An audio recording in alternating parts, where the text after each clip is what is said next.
কেন বলতে কি আমি এখানে আসছি, এখনো ভাত পাই খাইনি।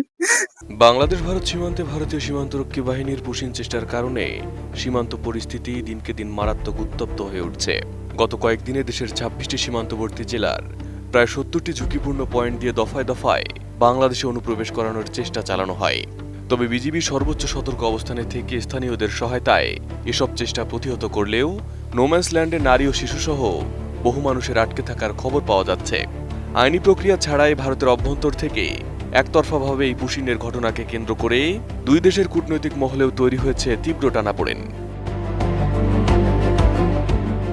সীমান্তের এই আকস্মিক উত্তেজনার নেপথ্যে রয়েছে ভারতের পশ্চিমবঙ্গের সাম্প্রতিক রাজনৈতিক পট পরিবর্তন এবং ক্ষমতার পালাবদল।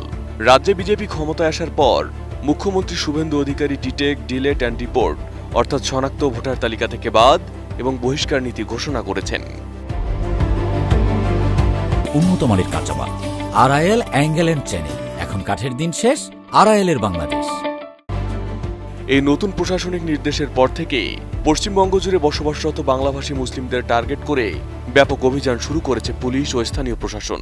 কোনো ধরনের আইনি যাচাই বাছাই বা আদালতের সুযোগ না দিয়েই রাতারাতি তাদের আটক করে নবনির্মিত হোল্ডিং সেন্টার বা বন্দি শিবিরে পাঠানো হচ্ছে, যা রাজ্যটির অভ্যন্তরীণ সাম্প্রদায়িক সম্প্রীতিকে বড় ধরনের ঝুঁকিতে ফেলেছে।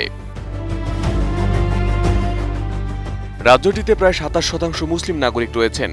বিজেপি দীর্ঘদিন ধরে বাংলাদেশি অভিবাসীদের বিরুদ্ধে প্রচারণা চালিয়ে আসছে। ভারতের স্বরাষ্ট্রমন্ত্রী অমিত শাহ একসময় তাদের উইপোকা বলে উল্লেখ করেছিলেন। সংবাদ মাধ্যম আল জাজিরা বলছে, ভারতে তিব্বতের বৌদ্ধ ও শ্রীলঙ্কার তামিল শরণার্থীদের আশ্রয় দেওয়া হচ্ছে, কিন্তু বাংলাদেশি ও রোহিঙ্গা মুসলিমদেরই বিশেষভাবে লক্ষ্যবস্তু করেছে বিজেপি।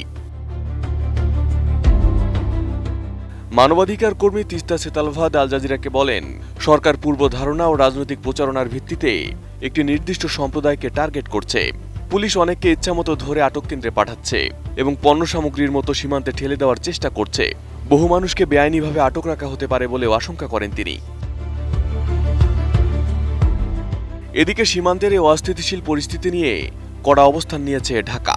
বাংলাদেশের পক্ষ থেকে স্পষ্টভাবে জানানো হয়েছে, দ্বিপাক্ষিক ও আন্তর্জাতিক নিয়ম লঙ্ঘন করে এভাবে মানুষকে সীমান্তে ঠেলে দেওয়া কোনোভাবেই গ্রহণযোগ্য নয়। পুশিং রুখতে ভারতের পররাষ্ট্র মন্ত্রণালয় বরাবর ইতিমধ্যে ১ ডজনেরও বেশি প্রতিবাদী চিঠি পাঠানো হয়েছে ঢাকার পক্ষ থেকে। বিজিবি ও বিএসএফ এর উচ্চ পর্যায়ের সীমান্ত সম্মেলনেও বিষয়টি জোরালোভাবে উত্থাপন করছে বাংলাদেশ।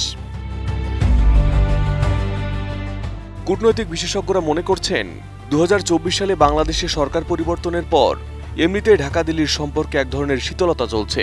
তার উপর পশ্চিমবঙ্গের এই জোরপূর্বক বহিষ্কার নীতি ও সাম্প্রদায়িক উত্তেজনা দুই প্রতিবেশী রাষ্ট্রের দ্বিপাক্ষিক সম্পর্কের ফাটলকে আরও প্রশস্ত করে তুলছে। Arif Hasan, ATN news.